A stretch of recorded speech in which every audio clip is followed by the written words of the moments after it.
What's good with YouTube? You already know, Big Flocka with a comics perspective, and I'm smashing, dashing, sliding on through with a little bit of energy.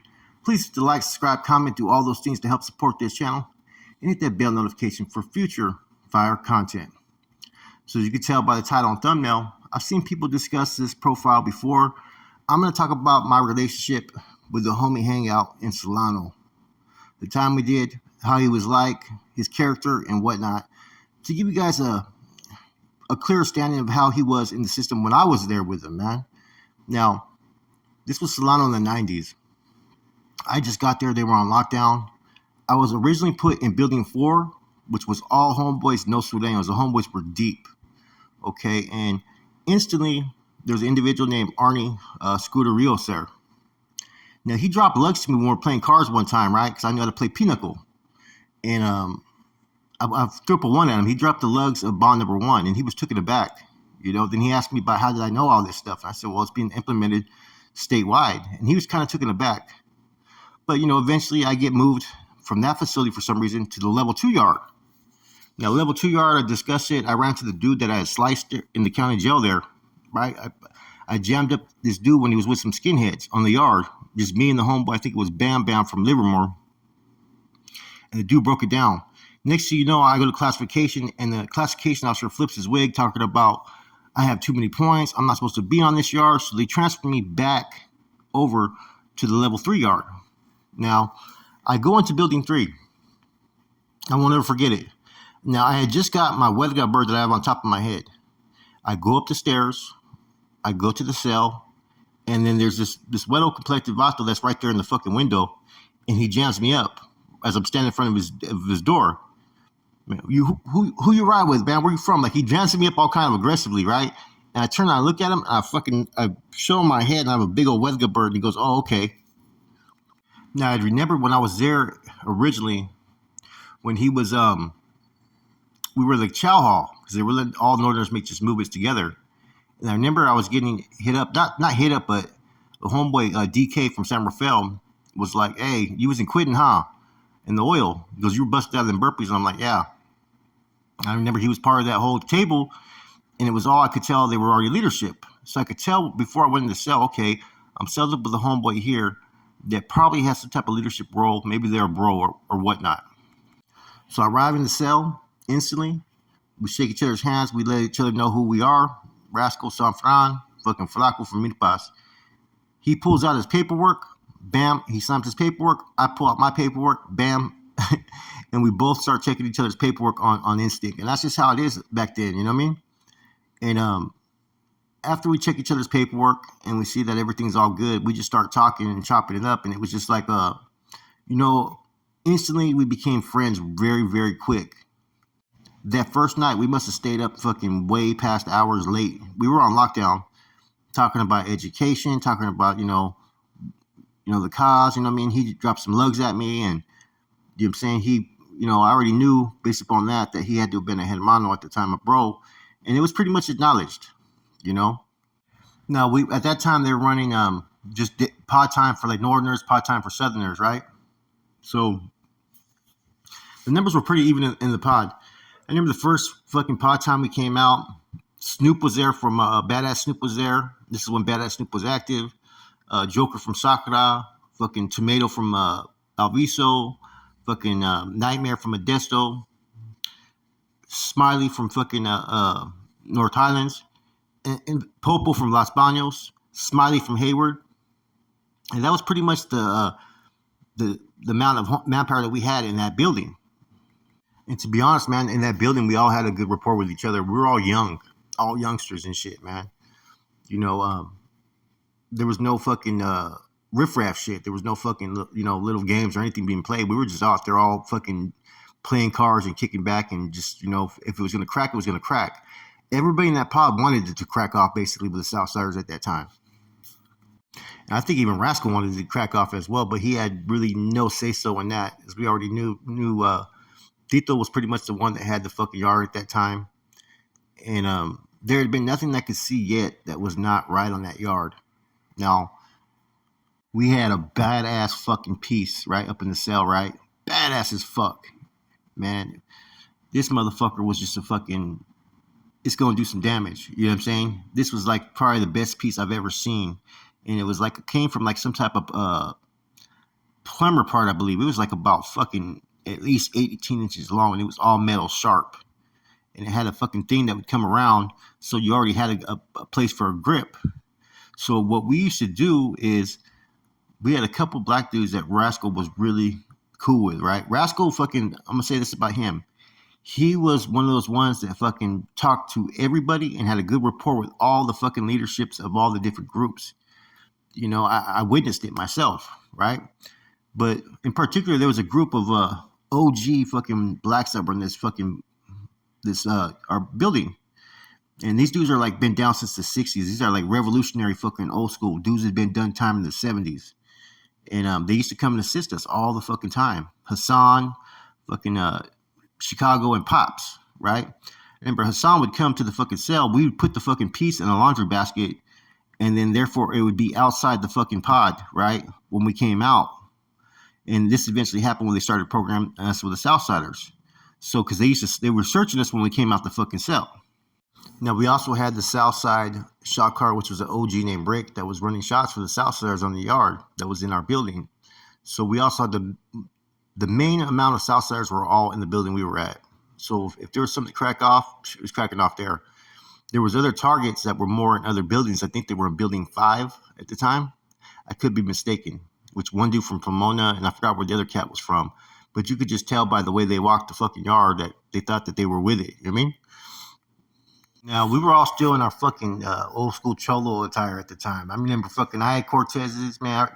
I had a pair of black and whites. Fucking Rascal had some white and black fucking Cortezes. He'd always be wearing his gray sweats and a fucking tank top.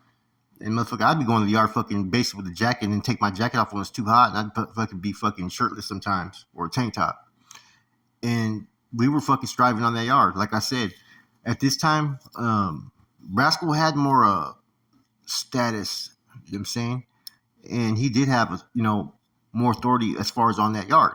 You know what I'm saying? I had just came from San Quentin, where I was in the hole for a little bit for a melee, had a shoot term. And then when I got there, my education was pretty good, you know what I'm saying? As far as, some of the basic things, but I hadn't yet to really had any mainline experience. And there was a lot of things that I was able to learn from Rascal, having Rascal as a cellie. And there was a lot of deep discussions about, the cause, the struggles, about the carnales, the NR, and whatnot in the cell that we had, Now, when I first got to that cell, the one thing that Rascal was happy about was they had not gone to the store for a minute. I had just went to the store and I had stockpiled on coffee and fucking tobacco. So, motherfucker, we were fucking smoking up the chain up in the fucking cell. You know what I mean? All motherfucking day, rolling cigarettes and talking for inside. You're in the cell 24/7, and it's kind of cool because we both were on the same page as far as where we felt where we wanted to go as far as in our careers in prison. We both wanted to reach the pinnacle of reaching the ultimate status, right? Be leaders and whatnot in the movement. So therefore, it was kind of cool because we led to a lot of times in the cells, just naturally having discussions.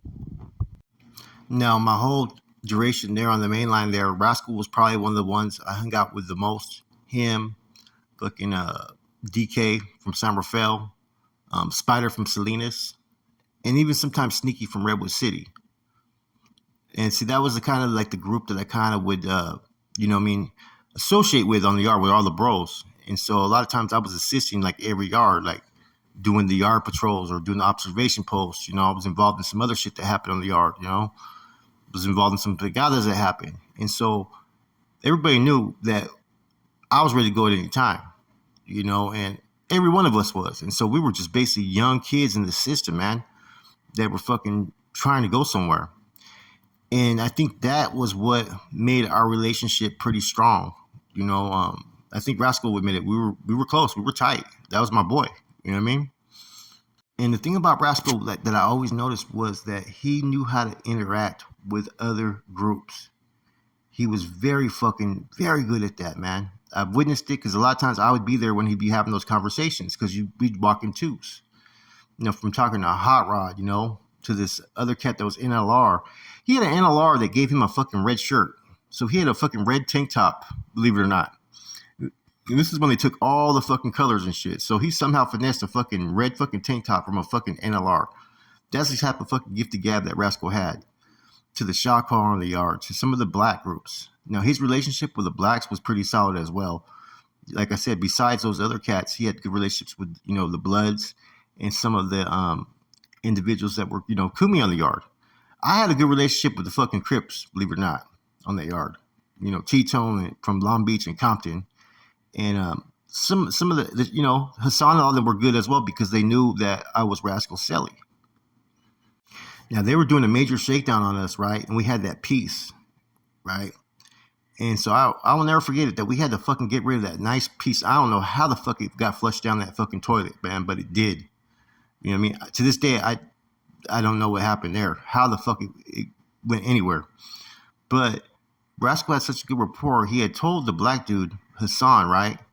Hassan, without even telling us, right, came that morning and fucking slid a fucking plastic piece with a fucking nice tip on it. You know what I mean? To make sure that we had a piece when we came out the cell.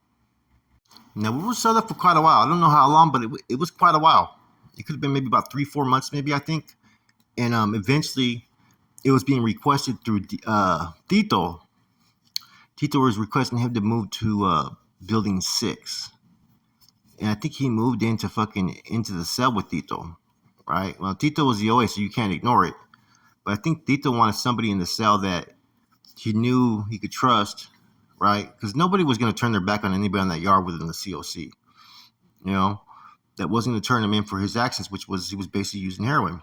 Now, I remember Rascal used to hit. He used to have people that were, Rascal would basically be the one that other people were trying to have bring shit in, and fucking Rascal would he was bringing shit in for people. As far as, he'd come back and have to throw up and shit, and I'm not going to lie, we must have got high maybe 3 or 4 times together up in the cell, fucking all smacked back on fucking heroin, Fucking, it was one of those things, shh, you know what I mean? Just do it, just don't tell nobody. Now, after Rascal, I'd moved around, had a lot of different cellies, I had fucking Creature from Sanho. That was an interesting celly. I had Big Mike from fucking Salinas. Sneaky from fucking Redwood City. Whiskey from fucking Sakra. I had, even what's his name? Fucking Jojo from Milpas. That was my celly. That was a good celly too, man. He taps into the channel. And then eventually I left Jojo and I went to move in with fucking DK. Now, a lot of that was for educational purposes. DK was probably, I think, the second in command in Solano at that time. And that's why I think they wanted me to move in with him. Education, as well as Chops from Broderick just rolled up. Now, the whole time I was with Rascal, like I said, man, we hung out a lot. Fucking Rascal would fucking be a jokester at times. Rascal had either people liked him or they just didn't like him on the yard. You could just tell. And he didn't care. He was just going to be himself, right? And a lot of times the ones that didn't like him was because he would go over there and have to fucking enforce policy. Now, Rascal was the one that usually got at everybody when there was an incident or issue or someone was in trouble. It was usually him a lot of times because he was good with his verbal skills and he was good at dealing with people. Now, I mean, Rascal, I'm pretty sure Rascal remembers this, man. Even though Rascal had to be strict by the book, right, as far as, policies that were being implemented by the bros in the yard, right, he still had that fucking youngster side to him because he would be there, right there with us when we were walking the yard, bumping 17 Reasons in the north side. This is how we ride. And I think he was just getting as pumped up as everybody else was on that yard, like wanting shit to kick off. And I remember Rascal started getting into educational courses at that time. So the things that you see that he ended up achieving, a lot of those things started there at that time, and like I said, he was a great celly. I mean, there's not one time where we even bumped heads or even got into it. Not one time, and I'd say on the yard, like about shit, almost half my time on the yard out there, I was probably fucking kicking back with him or walking with him. And a lot of times, if it was a household business, I was the first one he would grab. Hey, we gotta go do this. And all I would do was just follow, and I'd post up. I'd be observing everybody's body language, making sure there's no fucking threats or whatnot, Now, I was there the night. I was at security post for him while we approached the woods. I remember it was 3 woods. I would never forget because the dude fucking Spider was looking at me aggressively, right? The NLR cat. I could tell that fucking eventually probably me and that dude were gonna end up getting into it. You know what I'm saying? Because it was all about us telling them they had to get out. They could be posted up right there in front of five building, and that's when the people started to fucking, you know. I remember Chops from Broderick and a couple other cats started surrounding the woods, like, you know what I mean? And the woods felt it. So next thing you know, you see the woods having a fucking a meeting over there on their side of the yard, fucking Hell Hitler and shit. This dude's on top of a fucking bench and shit. And we're like, what the fuck? And by the time these dudes started coming to our side of the yard before it could kick off, I remember the Kumis jumped up real quick. And then by that time, fucking every correctional officer was on the yard to slam the fucking yard down. Now, Rascal handled the situation with the whites fucking how you were supposed to handle it. There was no aggressiveness. There was all just directness. And but they took offense to it. I don't know. I think it may have been because of our skin color. I think that was the main thing why they were pissed off, because months later they fucking planned, like I said, and that's when we got attacked. And I'm gonna tell you guys right now, we used to walk the yard doing the same thing every night. And I told Rascal when we went to the hall, I go, we fucked up there. And we'd go to building 2, which was fucking meds and shit, get their fucking DTRs, right? Then we'd go to fucking building 1 and get the DTRs. Just pretty much putting our fucking whole routine out there on Front Street. Now, I remember when we were walking, and it was just me and him, and we're on the side where all the Southsiders and fucking whites are all at. So there's like maybe like 25 Southsiders, maybe 30 Woods out there at Night Yard. And we didn't see it coming. These dudes were nonchalant. I got hit by the biggest fucking dude. This dude was fucking huge with the wood car at that time. He was an NLR cat, I believe. Tommy guns. And then the dude that was with him. But Tommy guns took off on me fucking first and hit me fucking hella hard, right? That I got my nose broken. I tried to get up, I got hit and dropped again, right? So I had to do a somersault backwards. And from there, I was just fighting for my life. Me and the dude started going at it. And next thing you know, I'm yard slamming. Now I'm on the floor, and I see Rascals right there too. And I didn't really see, what happened during the melee between Rascal and the other dude. All I know is that fucking I had to literally do a somersault backwards to get on my fucking feet. Which, if I would have kept on trying to get up, it probably wouldn't have been too good for me. I'm surprised that how hard I got hit, that it didn't daze me even fucking worse. I remember when we were up there in the medical section, he seen me and he's like, I love you, brother. And I'm like, I love you too, bro. And we ended up in the hole. And shortly after they're in the hole, they put you on the single cell status at first, and eventually we celled up again. And I remember we watched the Super Bowl and all that shit, right? But there was a lot of tension at the time based upon the fact that when we arrived. Now, the fact that I was in there and there was one individual that started to have a little bit of palabra with the dude that was running it, me and him had worked together on doing a hit on the yard, which was back from San Jose. And he beat his DA referral basically a lot of it because of me, right? And so he already had a lot of respect for me on the situation and what we did, okay? Now, they were questioning Rascal basically based upon Tito, because they had been sending directives to fucking have Tito removed. Now, the one that was so fucking wanting to have fucking Tito hit was JoJo from fucking Stockton, who was already fucking no good at that time, right? But none of us knew. They had Smiley from fucking Saho was out there in the oil yard with us too as well. Daniel Ramos, right? Fucking OG NF. He was the NF dropout, but he was out there. You know what I'm saying? That's when Hobo and all them were there. And we were cellies. We tried to have, I remember our Vecino, we told him to have fucking move on his fucking thing. I ended up smashing on that dude in the hole somewhere else, right? But like I said, we were there and we were fucking pretty pissed off about what happened, that nobody took action. That there was no fucking course of action once they went to the yard on us being removed. And then eventually fucking they asked Rascal to move on fucking Tito. And that's how everything pretty much fucking transpired. We had to separate. So Rascal moved from my cell into Tito's cell. And instantly fucking you just started hearing the fucking fight that kicked down. You know what I'm saying? And I remember they gave him the most flimsiest fucking RB to take up in there, man. They did not plan this out right. But Rascal had no choice but to go up in there and handle his business. You know what I'm saying? Rascal still was going to yard. I was going to yard. At that time, I fucking had a Mongolian, right? Again, because I was so fucking pissed off about what happened that we got caught slipping, right? That was like, I'm never gonna get caught slipping ever again like that. From there, I was a building channel right there where we're in the hole, and pretty much Rascal was pretty much overseeing everything. You know, they had a little council, but he was one was pretty much running the hole at that time. And we transferred out. I went to a different location, and he went to a different location. But you know, my time with Rascal, like I said, man, it was what you call true friendship, as much as you can get when you're on the main line. You know, that's why when we went through our little incident, right, it kind of hurt more than it was fucking me angry. I was more upset because of the long rapport that we had and the things that we had gone through. We was basically kids in the system, man, trying to find our way, you know, trying to prove ourselves. And you know, we pushed a hard line. You know, he went a different route, I went a different route. I got more deeply involved in, you know what I'm saying, as far as the politics and status wise and ranking and all that. He went while he went home, he decided to establish fucking nonprofits. I went home trying to establish regiments. So our lives went a different way, man. But I will never forget like the relationship that I had with, you know, Rascal those years in Solano. Like I said, you know, there's nothing I can sit there and say bad about him. And I think he probably feels the same. There was never any issues. There was true friendships, and it was genuine, you know.